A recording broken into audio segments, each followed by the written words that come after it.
Hey everybody, Captain B-Nard back here with another Wi-Fi battle. Today we have a battle against JoeyFontaine, a friend and fellow PokeTuber who I've battled many times back on Sun and Moon.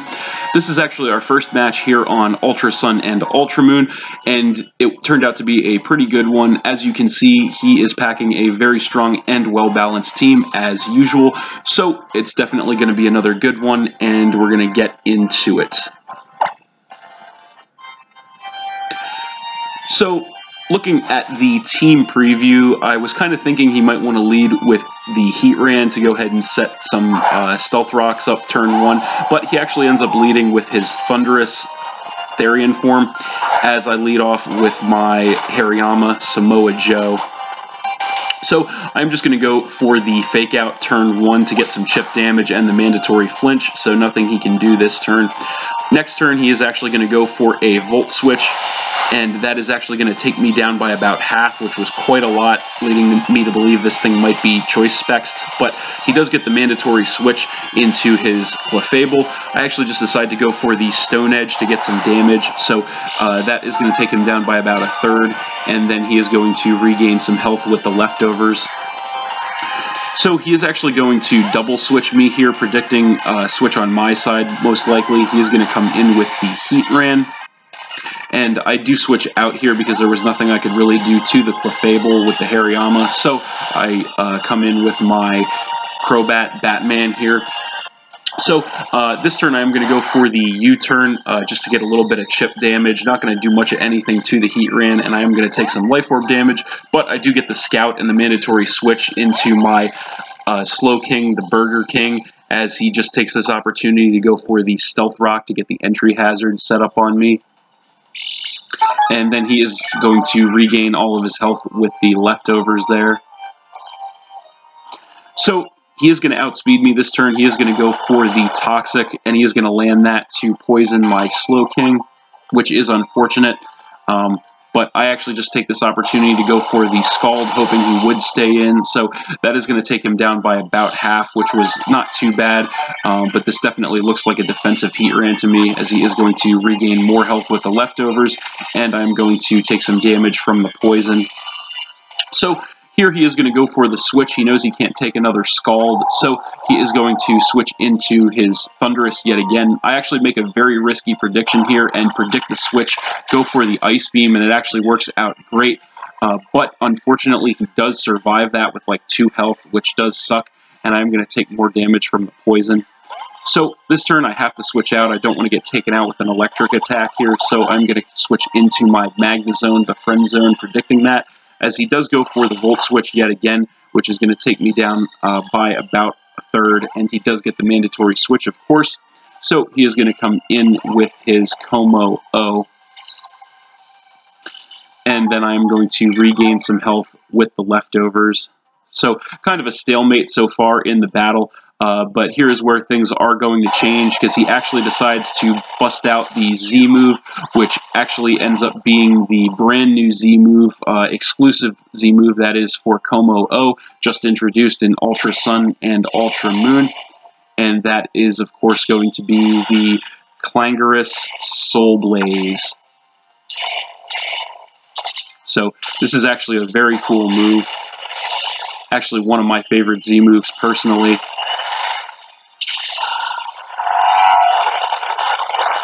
So that is going to take my Magnezone down to about a third health, and the very unfortunate part about this is this move actually raises all of his stats by 1 stage, so that is very dangerous.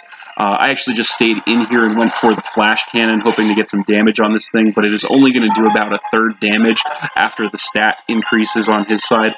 And I am going to regain some more health with the Leftovers, but not really going to matter, because he is going to go for a close combat this turn.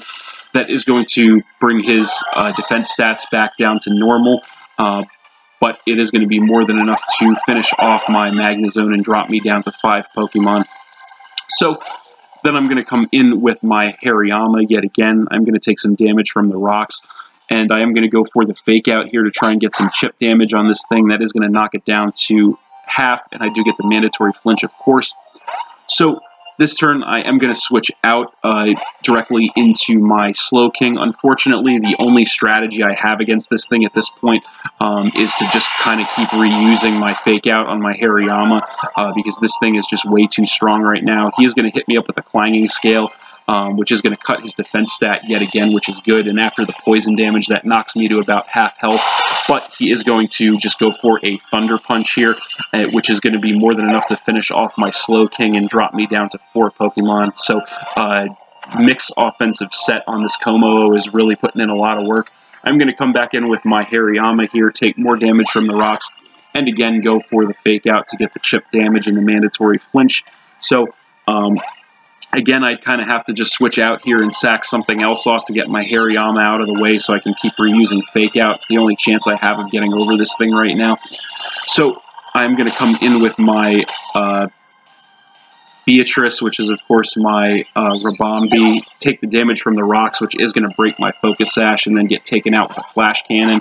So that is going to drop me down to 3 Pokemon, unfortunately. So again, I am going to come back in with my Hariyama, again take damage from the rocks and go for the Fake Out, once again dropping this thing into the red. Luckily for me, I do carry Bullet Punch as well, so I am going to go for that, which is finally going to be enough to take out this Como-O and drop him down to 5 Pokemon here. But unfortunately for me, the damage has kind of already been done. He did take out half my team with that thing, which is very unfortunate. So really behind the 8 ball here. So he is going to come in with his Latias then and go for the Mega Evolution into Mega Latias. And here he actually goes for the Hidden Power. I'm assuming it was Ice because it didn't do much of anything to me. And I am thick fat, so I do resist that pretty well. Unfortunately, I actually do miss a Stone Edge there, which is even more bad luck for me. So again, he goes for the Hidden Power Ice, probably predicting a switch on my end. Again, I take it very well, and this time I do connect with a Stone Edge, but it's not really going to matter since he is going to go for one more Hidden Power Ice, which is going to be enough to finish off my Hariyama and drop me down to 2 Pokemon. So then I'm going to come back in with my Crobat, and I'm going to go for a U-turn here, hoping to take him out with that, but unfortunately he does survive that in the red as well. I'm going to take some Life Orb damage, and I do get the mandatory switch. So I'm going to come back in with my only other Pokemon, my Tyrantrum Rex, and I'm going to take damage from the rocks. And he actually decides to go for the Healing Wish this turn, which is going to knock him out. And then, of course, he is going to be able to switch in whatever Pokemon he wants and get them back up to full health. So that does drop him to 4 Pokemon, but he does switch back in with his Thundurus, and the Healing Wish is going to actually put that thing back up to full health from like 2 health, so that is very unfortunate for me. So this turn, he is going to go for the Volt Switch, which is going to drop me down to about half health, and off the mandatory switch, he is going to come in with his Clefable. And I actually just decide to go for a Head Smash here, trying to get as much damage as I can on whatever he leaves in. So that is going to take him down to the red, but he does survive yet again, unfortunately. And then he regains some health with the leftovers. So here I really have no choice but to switch out. I can't afford to lose my Tyrantrum, so I'm going to switch into my Crobat, predicting the Moonblast, which he does go for. So I am going to actually be able to survive that with about 15 health, which was kind of nice, I guess. And he is going to regain some health with the leftovers yet again. So here, because I am Life Orb, I really only have one more shot left in this Crobat, so I decide I might as well make it a Brave Bird just in case he decides to switch. So I'm going to go for that. That is going to be enough to take out the Clefable, dropping him to 3 Pokemon. But, of course, the recoil damage is going to finish me off, leaving me with just 1 Pokemon. So finally, I am going to switch back in with my Tyrantrum, and he is going to switch in with his Bisharp. So I am going to take more damage from the rocks. And he does outspeed me, unfortunately, this turn. He is just going to go for the Iron Head. He is going to take some damage from the Rocky Helmet, but not going to matter since it is going to be more than enough to finish off my Tyrantrum, and that is game. So I did lose this one 3-0 to JoeyFontaine. Was a good match. Really just the Como-O special Z move really just messed me up there, messed my team up. Really wasn't much of anything I could do about that, but it is really a force to be reckoned with. But it was a good match. Thanks for watching again, everybody. Hope you all enjoyed. Please hit that like button, leave a comment, and or subscribe if you did enjoy, and stay tuned for more new battles in the future. So that's it, and we'll see you next time.